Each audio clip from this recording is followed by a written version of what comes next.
Shalom, selamat pagi Bapak Ibu Saudara terkasih dalam Tuhan. Bertemu lagi di minggu pagi hari ini. Dengan sukacita kita boleh bersatu hati datang di hadirat Tuhan, memuji memuliakan nama Tuhan, beribadah bersama-sama, mendengarkan firman Tuhan, mendapatkan kekuatan rohani, hadapi hari-hari hidup kita bersama dengan Tuhan. Mari kita menyerahkan ibadah kita dalam pimpinan dan pertolongannya. Segala puji, hormat, syukur, kemuliaan kami naikkan ke hadirat-Mu Bapa. Atas anugerah perkenan-Mu kami boleh ada sebagaimana kami ada. Pemeliharaan Tuhan cukup bagi kami, terhindar dari bahaya maut, sakit penyakit, ancaman apapun juga, luput dari berbagai-bagai persoalan atau menghadapinya bersama dengan Tuhan. Karena itu hari ini kami berkomitmen untuk datang bersama-sama beribadah di hadapan Tuhan, memuji Tuhan dengan sukacita, menyembah Tuhan, bahkan mendengarkan firman-Mu. Karena itu ibadah pada pagi hari ini kami menyerahkan dalam pimpinan Tuhan, dan boleh jadi di dalam nama Allah Bapa, Putra, dan Roh Kudus. Amin.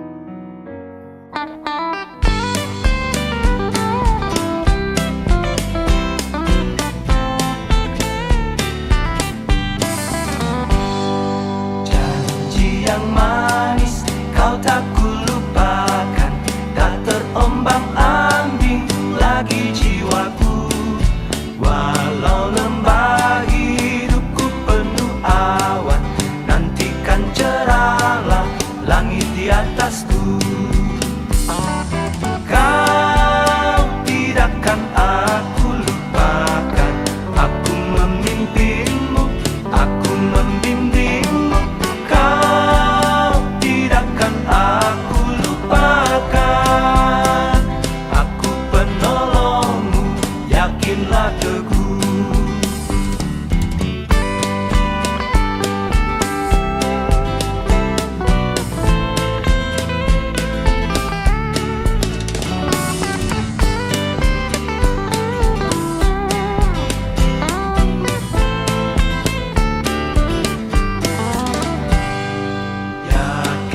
Janji kau tak kulupakan, dengan sukacita aku jalan terus.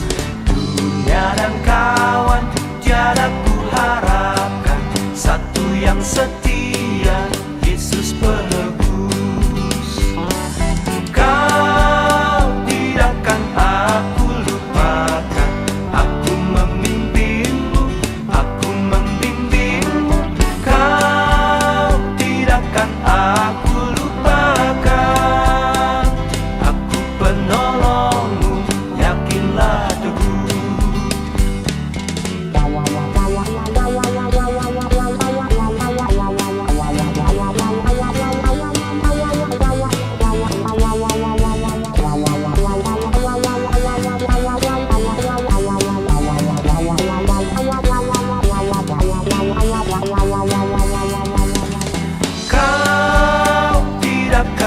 Aku lupakan, aku memimpinmu, aku membimbingmu.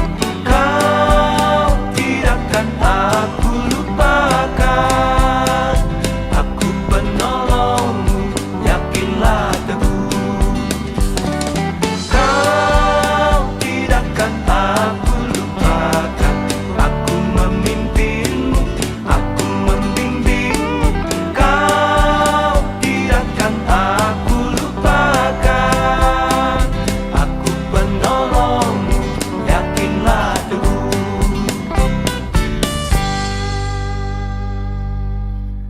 Sebelum kita mendengar firman Tuhan yang memberi kekuatan bagi kehidupan kita, mari kita tunduk kepala dan berdoa. Bapa, kami datang dengan rendah hati di hadapan Tuhan, menyiapkan pikiran dan hati kami. Roh Kudus menolong kami supaya kami terfokus kepada kebenaran firman-Mu. Selama pemberitaan firman Tuhan berlangsung, Tuhan menolong kami supaya kami dapat memahami dengan benar dan boleh menerima, bahkan akan melaksanakan dalam kehidupan kami. Firman yang hidup, yang tidak pernah berubah dulu, sekarang, sampai lama-lamanya. Memberkati kami di hari ini lagi. Hadir ya Bapa, berbicara melalui hamba-Mu. karena kami siap dengar suara-Mu di dalam nama Tuhan Yesus. Amin. Shalom Bapak Ibu terkasih di dalam Tuhan. Hari demi hari kita lalui, pimpinan pertolongan Tuhan kita alami, mungkin mujizat demi mujizat kita juga alami, suka duka kita lewati, pergumulan demi pergumulan kita hadapi. Tetapi kita bersyukur bahwa semuanya kita alami, semuanya kita lewati karena bersama dengan Tuhan. Indah bukan? Hidup di dalam Tuhan. Nah, selama hidup di dunia ini, kalau kita hidup bersama dengan Tuhan, maka pasti kita selalu tampil sebagai pemenang. Sebagai pemenang menghadapi bermacam-macam pergumulan kehidupan. Dan itulah yang diinginkan Tuhan bagi kehidupan kita. Kita ada di dalam dunia yang berdosa. Kita hidup bersama dengan banyak orang berdosa di tengah-tengah dunia ini, saudara-saudara. Tetapi hidup kita tampil beda dengan mereka. Kenapa? Karena kita bersama dengan Tuhan yang hidup. Tuhan yang menciptakan dunia ini. Tuhan yang tidak pernah berubah dulu, sekarang, sampai selama-lamanya. Dan Dia senantiasa menyertai kita. Karena itu apapun yang terjadi dalam kehidupan kita, kita tidak perlu ragu, kita tidak perlu takut, karena Tuhan menyertai hidup kita. Amin Bapak Ibu. Itulah yang sudah dialami dalam kehidupan sepekan berlalu.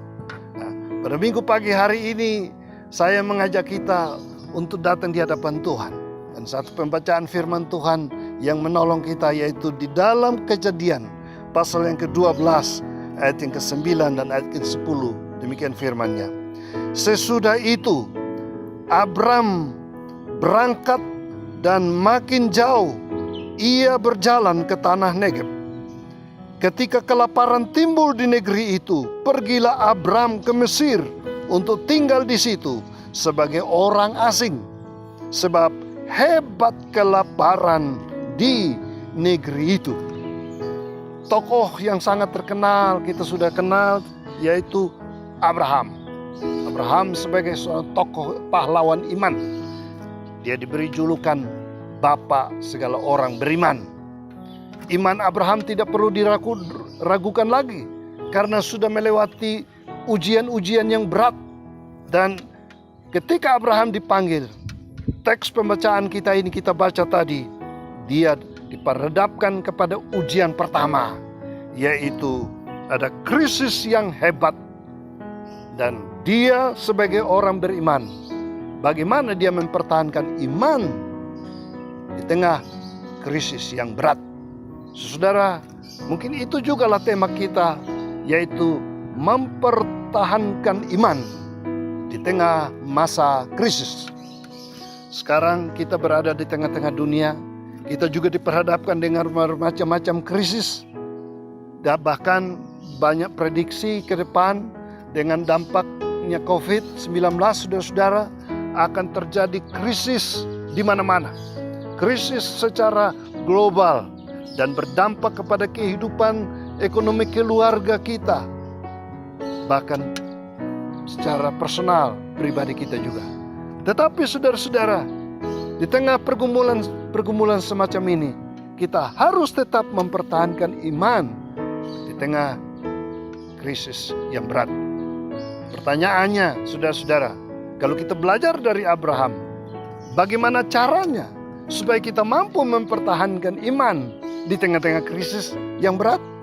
Jawabannya, saudara-saudara, dalam konteks Kejadian pasal 12 ini, yang pertama, Abraham mampu bertahan di tengah krisis. Mengapa? Karena dia tetap berpegang kepada panggilannya yang mula-mula. Kita tahu Abraham dipanggil, itu keluar dari Ur Kasdim, keluar dari lingkungan keluarga, keluar dari zona nyaman. Karena Abraham dari latar belakang keluarga orang mampu, orang kaya, semua serba cukup, serba ada. Dia dipanggil dari lingkungan keluarga yang demikian, saudara-saudara. Dan panggilan ini membawa dia kemana? Dia pergi ke negeri yang tidak dia ketahui. tetapi Allah yang memanggil dia. Allah yang akan menuntun dia pergi ke satu tempat, yaitu menuju ke Kanaan, saudara-saudara. Nah, dari Ur Kasdi menuju ke Kanaan. Ini panggilan awal Abraham di sana. Nah, setelah di Kanaan beberapa lama, dia melanjutkan perjalanannya. Sesudah itu Abraham berangkat dan makin jauh ia berjalan ke tanah Negeb, saudara-saudara. Dan ketika kelaparan timbul di negeri itu, dikatakan sini, pergilah Abraham sekarang kemana lagi? Ke Mesir. Jadi dia pergi ke Mesir, kenapa? Sebab hebat kelaparan di negeri itu, saudara. Dia pergi ke Mesir dengan tujuan untuk mencari solusi, yaitu mendapatkan makanan. Karena di Mesir tidak terjadi krisis sehebat di mana dia berada. Nah, inilah persoalan yang diperhadapkan kepada Abraham. Tetapi apakah Abraham menyangkal imannya dengan krisis ini? Dengan masalah yang berat sedang dihadapi. Bukan bagi pribadi dia, tapi bagi dia dan keluarganya. Dia dan istrinya Sarah. Dia juga dengan keponakannya Lot, saudara-saudara. Nah, di sini kita belajar bahwa Abraham menghadapi krisis dengan tetap mempertahankan panggilannya yang mula-mula. Yaitu Allah memanggil Abraham demi tujuan apa? Allah akan memberkati Abraham. Allah akan membuat keturunannya akan seperti bintang di langit dan pasir di laut yang tidak terhitung jumlahnya. Suatu panggilan yang mulia, mentaati panggilan Allah, mengikuti rencana Allah dalam hidup ini. Abraham tidak goyah dalam imannya, mempertahankan panggilannya. Jadi untuk bisa tetap bertahan di tengah krisis, mempertahankan iman adalah berpegang kepada panggilan yang mula-mula. Mungkin di antara kita ada yang sudah mulai lemah dengan panggilan yang mula-mula. Panggilan yang mula-mula adalah panggilan yang berkobar-kobar. Panggilan yang kasih yang mula-mula kalau dalam kitab Wahyu. Panggilan cinta Tuhan, hubungan yang indah di dalam Tuhan. Mentaati panggilan Tuhan, komitmen hidup totalitas untuk Tuhan. Panggilan yang mula-mula mungkin sudah pudar dari diri Anda ketika keluarga Anda dilanda masalah, ketika di tempat pekerjaan Anda dilanda masalah, ketika ada pemutusan hubungan kerja, ketika Anda diperhadapkan kepada keuangan yang sedikit atau tidak ada sama sekali. Ada masalah-masalah sosial yang timbul. Orang membenci Anda, orang ingin mendiskreditkan hidup Anda. Macam-macam masalah dimanapun Anda berada. Dalam keadaan semacam ini, pertahankan imanmu dengan cara apa? Tetap berpegang pada panggilan yang mula-mula. Yang kedua, Abraham di sini supaya dia tetap mempertahankan imannya adalah dia tetap berpegang kepada janji-janji Allah. Janji-janji Allah ya dan amin.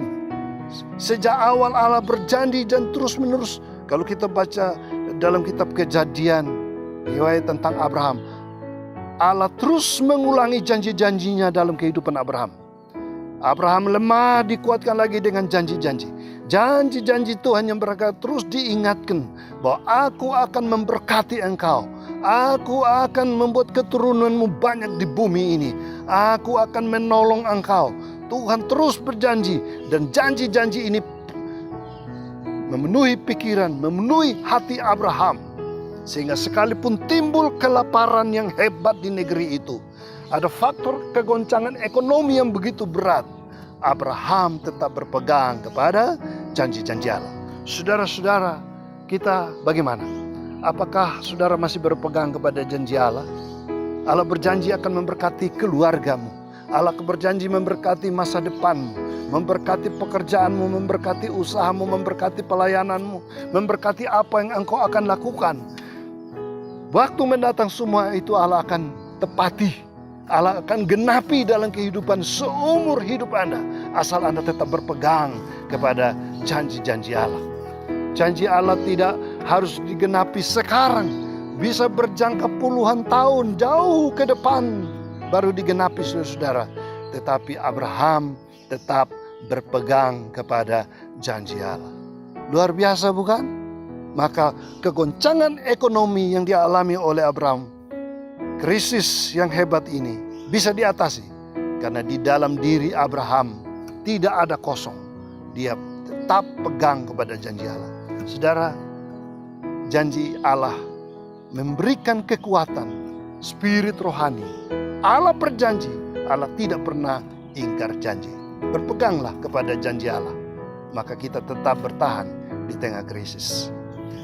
Yang ketiga, saudara, mengapa Abraham bisa bertahan di tengah krisis yang berat? Karena dia percaya Allah beserta dia dalam situasi apapun juga. Dia percaya Allah menyertai dia. Dia berjalan makin lama makin jauh, saudara-saudara. Allah menyertai dia. Dia sekarang pergi ke Mesir, Allah menyertai dia. Dia percaya penyertaan Tuhan ada bersama dengan dia. Masih ingatkah kita dengan nyanyian yang mengatakan demikian? Engkau ada bersamaku di setiap musim hidupku, tak pernah ku ragukan. Saudara, Allah hadir di setiap musim hidup kita. Kadang dalam perjalanan hidup kita, kita menghadapi dengan kesulitan-kesulitan dan kita katakan Allah tidak ada. Kadang kita kecewa. Kalau Allah ada, mengapa kita sakit? Kalau Allah ada, mengapa sakit tidak kunjung sembuh juga? Kalau Allah ada, mengapa ada kecelakaan? Kalau Allah ada, mengapa ada kematian? Kalau Allah ada, mengapa ada ancaman virus yang berkepanjangan? Kalau Allah ada, mengapa begini, mengapa begitu? Kita berasumsi 1001 macam alasan mengatakan Allah tidak ada. Karena situasi semakin parah dalam kehidupan. Tidak, Abraham tidak berpikir demikian, saudara-saudara. Abraham tetap percaya Allah ada. Walaupun dirundung masalah yang berat, dia percaya Allah ada. Meski gelombang besar menghadang perjalanan hidup Abraham, Allah ada. Meski gelap gulita sedang dihadapi, dia percaya Allah ada. Banyak orang kadang bangga dan bersaksi Allah ada ketika dia sukses saja, mencapai prestasi-prestasi, Allah ada. Segala situasi aman dan tenang, Allah ada. Sehat tidak pernah sakit, Allah ada. Allah kita, dia hadir di setiap musim kehidupan kita. Abraham memiliki paradigma berpikir yang benar, yaitu Allah selalu hadir dalam kehidupan kita. Karena itu saudara-saudara yang terkasih, saya mengajak kita, mari pertahankan iman di tengah situasi sesulit apapun juga. Allah lebih berharga, Yesus lebih berharga daripada apapun yang ada di dalam dunia. Kondisi dunia ini saja yang berubah-ubah, baik situasi ekonomi yang selalu berubah-ubah, politik yang semakin berubah, sosial yang berubah, kenyamanan keamanan yang berubah. Semua dunia ini akan terus berubah-ubah dari waktu ke waktu. Tapi yang tidak pernah berubah adalah Tuhan kita Yesus Kristus. Kasihnya, perhatiannya, pertolongannya, dia tetap ada bagi kita. Maka mari kita bersama Tuhan dalam setiap keadaan. Luar biasa. Ketika kelaparan timbul di negeri itu, pergilah Abraham Mesir, sebab hebat kelaparan di negeri itu. Sekalipun hebat kelaparan, tapi Tuhan ada bersama dengan dia. Saudara, saya ingat pernyataan daripada Martin Luther, tokoh pembaharu gereja, mengatakan begini: kalaupun aku disuruh Tuhan pergi ke neraka, aku tetap siap asalkan ke neraka aku bersama dengan Tuhan. Karena kalau di neraka bersama dengan Tuhan, neraka akan diubah menjadi sorga. Luar biasa. Apa artinya? Bersama Tuhan, sekalipun di tengah keadaan situasi yang sulit sekalipun, seberat apapun, tapi bersama Tuhan, di sana ada sukacita, di sana ada damai sejahtera, ada ketenangan hidup bersama dengan Tuhan. Situasi bukan menjadi ukuran bagi kita. Tetapi kehadiran Allah dalam hidup bersama dengan Dia, itulah yang menjadi kekuatan hidup kita. Pertahankan iman Anda dalam situasi apapun. Tuhan memberkati. Mari kita tunduk kepala dan berdoa. Bapa di sorga, kami bangga dan bersyukur punya Allah yang hidup. Allah yang kami sembah, Allah Ishak, Allah Abraham, Allah Ishak, Allah Yakub. Allah yang kami muliakan di dalam nama Yesus Kristus Tuhan kami, yang tidak pernah berubah ini. Terima kasih kesapaan firman Tuhan. Setiap orang yang sudah mendengar kebenaran firman ini, mungkin iman sedang lemah, di dalam nama Yesus dibangkitkan dan dikuatkan. Mungkin sedang menghadapi situasi krisis yang berkepanjangan. Ada doa-doa yang belum dijawab sampai pada hari ini. Kami berdoa di dalam nama Yesus, biarlah tetap kuat mempertahankan iman. Keberadaan kami, semua anak Tuhan, dimanapun berada, apapun situasi kami, baik kami tinggal sendiri atau bersama dengan keluarga, Tuhan menilik kami masing-masing. Setiap kami bersama dengan Tuhan, dimanapun kami berada. Tolong ya Tuhan, bersama jemaat kami semua berdoa untuk situasi di mana kami berada di tengah bangsa dan negara kami. Bahkan secara khusus kami berada di wilayah Surabaya, Jawa Timur. Ancaman COVID semakin menelan korban. Ada banyak orang yang semakin hari semakin menjadi korban. Tetapi izinkanlah kami meminta kepadamu ya Bapa, penyertaan-Mu sempurna bagi kami. Selalu ada bagi kami. Lindungilah kami ya Bapa, sertailah kami di saat suka maupun duka. Berikan hikmat kepada para pemimpin kami dari tingkat pusat hingga tingkat daerah, yang berupaya untuk selalu menangani persoalan-persoalan sosial, krisis, macam-macam situasi yang ada, khususnya dengan ancaman COVID. Tuhan, tolong ya Tuhan. Berdoa untuk para hamba Tuhan yang terus setia melayani di seluruh dunia, di mana saja, walaupun tidak berkhotbah di dalam gedung-gedung gereja atau dimanapun berada, melayani dengan cara online, ibadah daring, kami berdoa Tuhan memberkati semuanya. Terima kasih Bapa.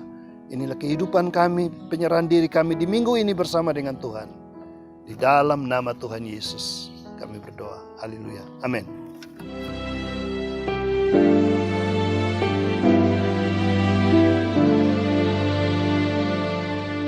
Engkau ada bersamaku di setiap musim hidupku. Tak pernah kau biarkan ku sendiri.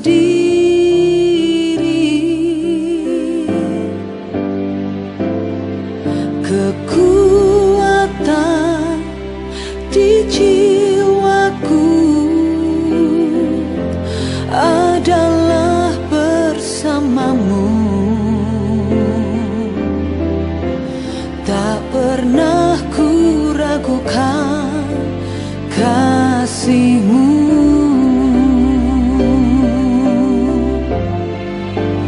Bersamamu Bapa, ku lewati semua. Perkenanan-Mu yang teguhkan hatiku. Engkau yang bertindak, memberi pertolongan. Anugerah-Mu besar melimpah bagiku. Sebelum kita melangkah sepekan dalam tugas dan tanggung jawab yang Tuhan percayakan bagi kita, mari kita merendahkan diri, arahkan hati kepada Tuhan dan meminta berkat penyertaan-Nya. Bapa, kami bersyukur atas perkenan-Mu, ibadah kami boleh berakhir saat ini. Kami akan melangkah melaksanakan segala aktivitas untuk sepekan mendatang bersama dengan Tuhan. Dan kami merendahkan diri menerima berkat-Mu. Kasih anugerah di dalam Tuhan Yesus Kristus, kasih setia Allah Bapa, pimpinan penyertaan oleh Roh Allah yang kudus, menyertai memberkati kami sekalian dari sekarang sampai selama-lamanya. Amin. Di jiwaku adalah bersamamu, tak pernah ku ragukan kasih-Mu.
Berikut ini adalah tips menghadapi Corona. Yang pertama, rajin mencuci tangan menggunakan sabun. Pastikan setiap tangan dan jari-jari Anda sudah bersih agar jauh dari kuman dan juga virus-virus jahat. Yang kedua, gunakanlah masker dengan baik dan benar, terutama apabila kita berada di tempat-tempat umum, agar tubuh kita tetap terjaga dari penyakit. Yang ketiga,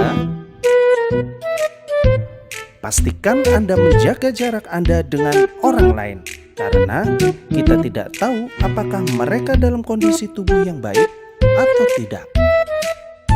Dan yang utama, setialah berdoa kepada Tuhan, karena hanya Tuhan yang tahu setiap masa depan kita.